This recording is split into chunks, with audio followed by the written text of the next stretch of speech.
Hey everyone, my name is Mark. I'm the co-founder of PredictCX.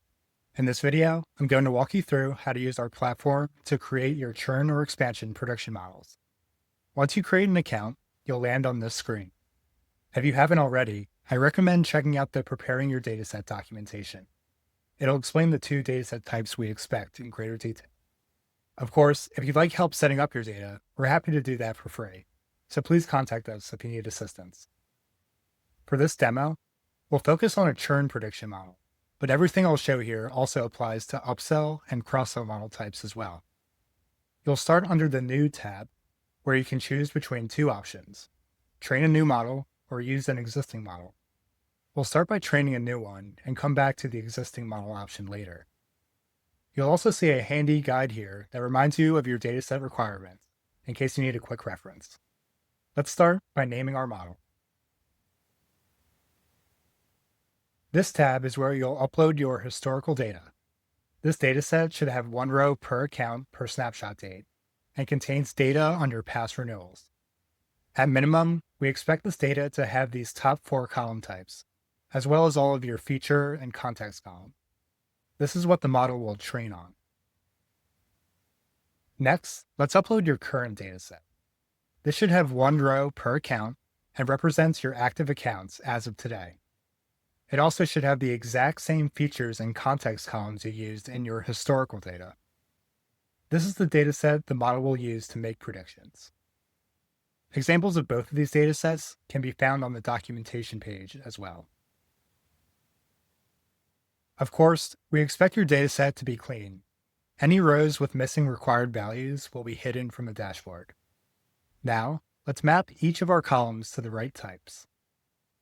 You'll see the list of your dataset's column names on the left, whether or not you want to include the column in your model, and a drop-down of the column types. So snapshot date to snapshot date, renewal date to renewal date, and account ID to account ID.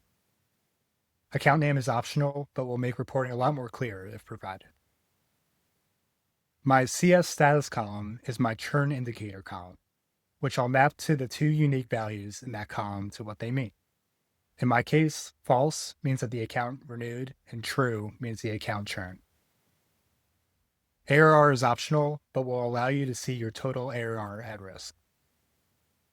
All right, now let's map our features and context column. Remember, features are typically numerical values that may directly indicate risk. So for example, usage rates, ticket volume, things like that. Context columns help the model make better predictions, but don't necessarily indicate risk themselves.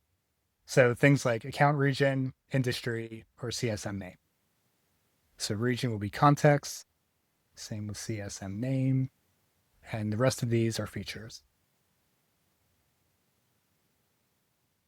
Once that's done, just click Submit and wait a few minutes while the model trains.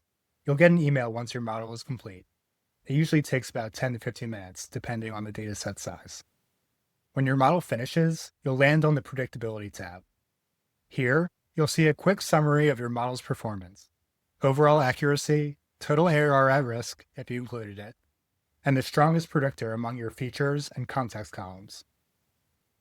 Below that, you'll find charts showing the accuracy of churned versus renewed accounts, as well as a ranked list of which columns are most predictive. You'll also see this chart showing predictability by days to renewal over time. This blue line represents your current prediction window. You can adjust that using the Parameters button at the top of the page. We generally recommend a 90-day window, but that'll vary by business. You can also tweak the churn threshold. That's the cutoff score that decides which accounts are considered likely to churn. Remember, each account gets a churn likelihood score between 0 and 100%. With 100% being the most likely to churn. Finally, at the bottom, you'll find your account list filtered for the prediction window and sorted by the churn score. You can click into specific accounts to explore why they were marked as at risk or not at risk. Great for understanding the model's reasoning. Now, let's switch over to the Forecast tab.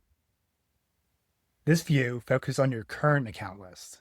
You'll see a forecast summary showing the total number of at-risk accounts, total ARR at risk, your largest at-risk renewal, and the closest upcoming renewal.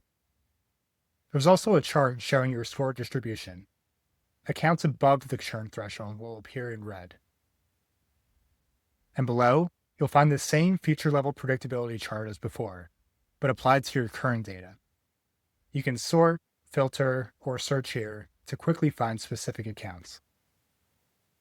Of course, you'll likely want to refresh predictions over time, say every day or week, when you have updated account data. That's where the Use an Existing Model option comes in. Just select your existing model, upload a new current data set, and the system will rerun predictions automatically. And that's it. Hopefully this gives you a clear picture of how to use the platform end-to-end, from uploading your data to reviewing your churn or expansion forecasts. If you have any questions, don't hesitate to reach out.